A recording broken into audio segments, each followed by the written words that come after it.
सबका मंगल सबका मंगल सबका मंगल होय रे। द्वेष और दुर्भाव का रहे न नाम निशान रे। स्नेह और सद्भाव से भर ले तन मन में प्राण रे। મિત્રો, જીવન જીવવાની જડીબુટ્ટી એવી વિપસ્સીના સાધનાના અનુભવ સાથે આપ સૌને નમસ્કાર। મિત્રો, વિપસ્સીના સાધના શા માટે? તો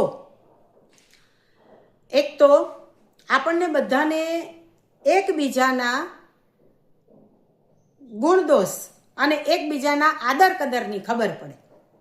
10 દિવસ સુધી કોઈ પણ એક વ્યક્તિ છે એ ઘરથી પરિવારથી દૂર રહે છે, ત્યારે ઘરના પરિવારના સભ્યોને પણ એમની કિંમત સમજાઈ જાય છે અને જનાર વ્યક્તિ છે એ પણ જ્યારે 10 દિવસ સુધી ત્યાં આર્ય મૌનમાં રહે છે અને સાધનામાં સતત તપે છે ત્યારે એનું ચિત્ત નિર્મળ થઈ જાય છે અને એને પણ પોતાનું આ દોષનું દર્શન અને અન્યના ગુણનું દર્શન થાય છે। મિત્રો, સહજ રીતે કેવું હોય છે કે આપણને બધાને એવી દ્રષ્ટિ હોય કે ગુણ દર્શન અને દોષ દર્શન તો થાય, પણ ગુણ દર્શન તો મારા જ થાય અને દોષ દર્શન તો પરાયાના જ થાય। હું એટલે હું સર્વગુણ સંપન્ન, મારા જેવું તો કોઈ નહીં। ઘરમાં પરિવારના તમામ સભ્યોમાં તો કોઈ બધામાં કંઈ ને કંઈ કચાશ છે ને છે, એ જ મને સતત દેખાય છે।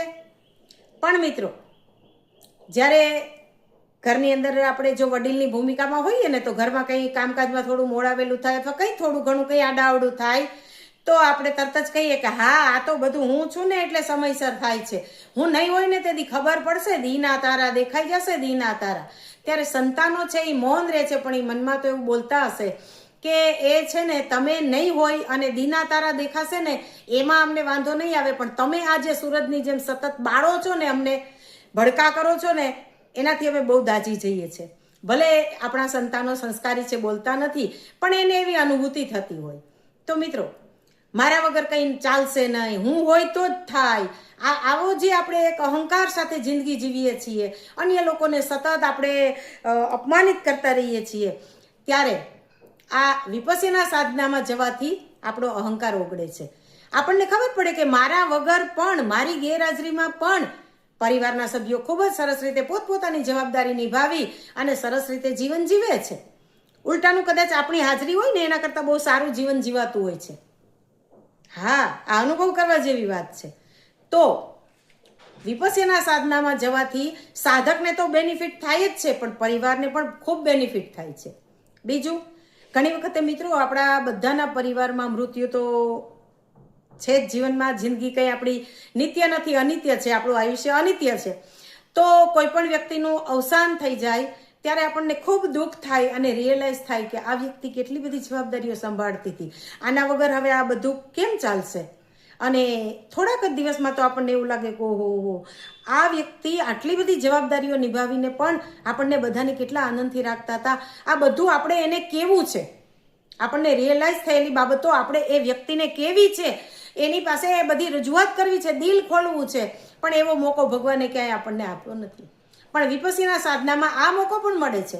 જ્યારે કોઈ પણ વ્યક્તિ સાધનામાં જાય છે, 10 થી 12 દિવસ ઘરથી દૂર રહે છે, ત્યારે જે પરિવારને તકલીફો પડે છે એ જે પરિવાર માટેનું એનું જે યોગદાન છે એની પરિવારને પ્રતીતિ થઈ જાય છે, અનુભૂતિ થઈ જાય છે, અને ત્યારે એ વ્યક્તિ પાછા આવે છે ત્યારે પરિવારના સભ્યો સાથે બેસી અને જ્યારે વાત કરે છે ત્યારે આપણે દિલ ખોલીને કહી શકીએ છીએ કે અરે આટલા દિવસ તમે નહોતા ને તો આવું થઈ જતું હતું, આમ થઈ જતું હતું, અહીંયા ભૂલ થઈ જતી હતી અને અમે તમને ખૂબ જ યાદ કરતા હતા, તમારા વગર તો અમને ખૂબ તકલીફ પડતી હતી।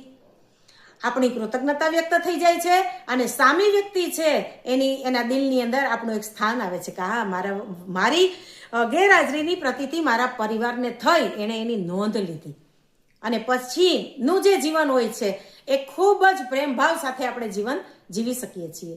તો મિત્રો, પૂરેપૂરા શુદ્ધ કુદરતી વાતાવરણની અંદર જ્યારે આપણે સાધના કરીએ, ગુરુજીની પ્રેરણા મુજબ, સૂચના મુજબ સાધના કરીએ, પૂરેપૂરું આર્ય મૌન રાખીએ, ત્યારે એ સાધનાની અંદર પણ આપણને એવું બળ મળતું રહે સતત કે આપણે પણ આપણા ઓરિજિનલ સ્વરૂપમાં, જેમ કુદરત એના ઓરિજિનલ સ્વરૂપમાં છે, જ્યાં આપણે હાજર છીએ ત્યાં, એવી જ રીતે આપણે આપણું ઓરિજિનલ સ્વરૂપ, જે ભગવાને જે મનુષ્ય સ્વરૂપ બનાવ્યું છે એ જ સ્વરૂપમાં કોઈ રાગ, દ્વેષ, કટુતા, વેરભાવના, અહંકાર, એવા કોઈ પણ દોષ રહિત ધીમે ધીમે આપણે બનતા જઈએ છીએ અને ધીમે ધીમે કરતાં આપણું જીવન નિર્મળ બનતું જાય છે.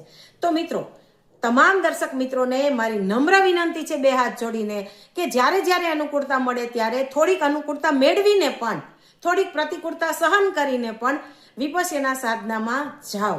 તમને ખૂબ આનંદ